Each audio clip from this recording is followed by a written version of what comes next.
Crimson Shroud. In my review of Pandora's Tower, I briefly mentioned how it came over to the Americas through Operation Rainfall. Now, Crimson Shroud, the game I'm going to talk about here, did not necessarily have localization issues, but was created through a program involving Level 5, and a variety of video game veterans designing their own games to be released on the 3DS. These games are known as the Guild games, and Crimson Shroud is part of the first compilation, called Guild 1. For those interested, there is also a Guild 2 compilation available as well, and all of the games are different breeds of things, so you might find one or two that pique your interest, but not all of them. I didn't even know about Crimson Shroud through this information. It was just part of an eShop sale a long time ago, and I gave it a shot, and I was not disappointed. Crimson Shroud is an RPG faithfully inspired by tabletop RPG mechanics, all the way down to feeling like a campaign you would go through with a dungeon master narrating it. You play as a mercenary band, fitting the role of a fighter, ranger, and mage, who are tasked with exploring the ruins of a once brilliant castle and palace in search of something for a client. I don't count this as a spoiler, but the game also happens as a flashback, being told briefly after the events of the playable game, which also does a lot for it.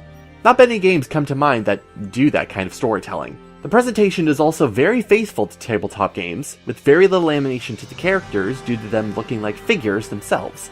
Action is portrayed with little movements like spinning, wiggling, and simply falling down when they die, or falling from the sky when revived, which is entirely for endearing qualities. Even the environments have a lack of ceilings to them, despite text descriptions from the narrator at times, which adds the feel to the game. The tabletop feeling also permeates into the actual combat of the game as well, the real meat of Crimson Shroud. Battling is standard affair like in most RPGs, with simple attacking, using items, magic, as well as skills. However, in order to use certain skills or magic, you must perform what is pretty much an ability check, to see if you will be successful against the target. The game will provide you with some dice, which you pick up and throw in an electronic fashion. And if what you roll is higher than what you needed, the ability will work. Dice throwing is not just limited to certain skills either. You can add dice from your inventory to increase damage, or healing by the amount you roll, or increase the accuracy of your attack if you think it might not hit without it. In this way, you leave the luck in the hands of a dice roll. Dice are not that easy to get as well. That is, dice with more faces, like up to D12s or D20s. It's very easy to get D4s and D6s. The way you do that is making as long of an elemental combo as possible through the combination of magic and skills without interruption. It is easy to get a D4 or D6 dice, but most likely the enemy you face is going to interrupt the combo before you can take advantage of it, or take advantage of the combo itself to deal more damage to you. Getting better dice requires the use of the dice lure ability in game, or in a less reliable way, having a tilt happen where a dice flies out of the table and onto the field, usually hitting some character in the head. No damage, but a fun effect. The combat in the game is very well done and expertly executed. You are not getting through this game by simply attacking normally. You will be expected to take advantage of several skills to buff yourself and debuff your enemies in order to get through fights, including making your defense stronger and their attack weaker. The game never felt easy in this way, but it was never too difficult. It just required keen observation of what kinds of attacks and skills enemies were using, and how to counteract them, as refusing to do so may mean an unnecessarily difficult and frustrating fight. You should take this game seriously in every decision you make, from turns and fights to where you decide to go, and especially in how you equip your characters. I learned this the hard way. I decided to equip a new weapon I just got in Chapter 2, and found out during the boss fight of that chapter that I crippled that character, resulting in him not being able to attack the enemy due to elemental affinity of the weapon. Just because a weapon is more powerful in pure attack does not mean anything in the game's mind. The game's difficulty is honestly really well balanced in that regard, as I managed to turn that serious issue into a victory, changing the character to strictly support. The fight took longer, but I learned a valuable lesson in that case. The biggest issue I have found that the small following who has played this game complain about is the game's length, and yes, I will agree that the game is short.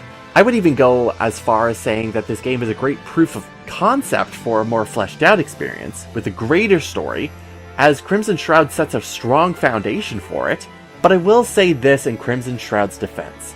You do not get the full experience by just playing the game once. I highly encourage, if you're going to play this game, to go through at least a second playthrough on New Game Plus, because there is a fair amount of additional content that resides only in a second playthrough, including additional lore, challenges, rewards, and honestly unanswered questions, and also the good ending. In addition to this, to unfortunately double down on the negatives, is that you can be easily lost about where to go next in order for the story to progress.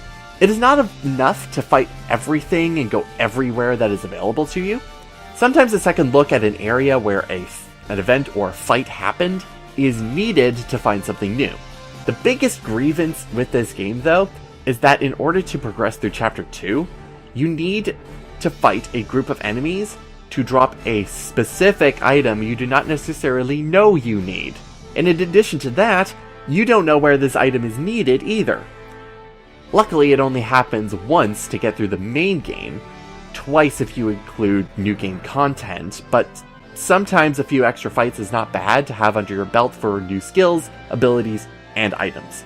Did I mention though that there are no shops in this game, and that any items you get are from enemy drops? Items are more precious than you might think. If you are someone who stockpiles their items until the final boss, you might feel right at home, or still stay the same that you normally do.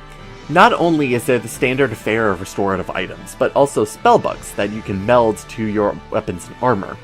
And I'll admit, I did not use this system often, only really to meld copies of the same equipment together to get +1 and +2 variations. This has to do with possibly stumbling across new equipment with better skills on them and better stats that work on all enemies, so I didn't want to waste the spellbooks on weapons I ultimately might not use all the way through the game. So to end this train of thought, Crimson Shroud is a game I truly appreciate, and I am glad it exists. It is such a strong concept for a potentially larger game, setting the foundation with a promising world, despite only being set in a single location. There is more to find than you might think, and there is a lot to think about when it comes to what could possibly be done with a game concept like this. Even though this game came out in 2012, I would not be opposed to more. Thank you so much for watching this review on Crimson Shroud. I hope to make more of these videos in the future on games you might not know that are actually pretty great. For instance, I also did a review of Pandora's Tower along with looking at the other games I played during 2017, so you can check out those as well. If you enjoyed this video, clicking a button or two is hard, I know, but just remember to come back every so often to see if I have more videos up. My schedule for videos releasing is inconsistent, I know, and my quality is questionable at best, so I'll leave it in your hands whether or not to subscribe or like or whatever.